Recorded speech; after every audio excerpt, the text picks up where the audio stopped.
Ardındansa dün Azərbaycanda böyük bir toplantı gerçekleştirildi Ada Üniversitesi'nde. Ve Ada Üniversitesi zamanında yeni dünya düzenine doğru bir toplantı oldu.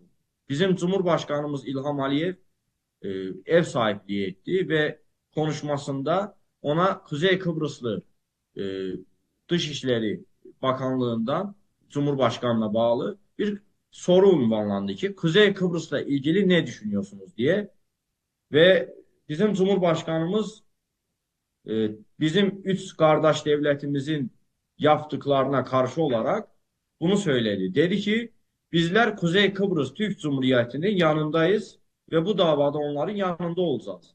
Çünkü bildiğimiz üzere Kuzey Kıbrıs Türk Cumhuriyeti'ni tanıyan tek devlet Türkiye'dir, Türkiye Cumhuriyeti'dir. Ve geçen yılsa bir gelişme oldu. Azerbaycan'da Kuzey Kıbrıs arası dostluk grubu yarandı bizim parlamentoda.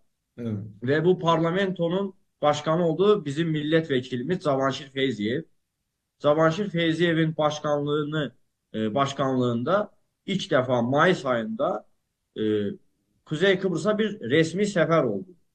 Bu resmi sefer sırasında ben de katıldım. Zorlu törenin misafiri olarak katıldım ve oradaki tüm gelişmelere bir şahidi oldum.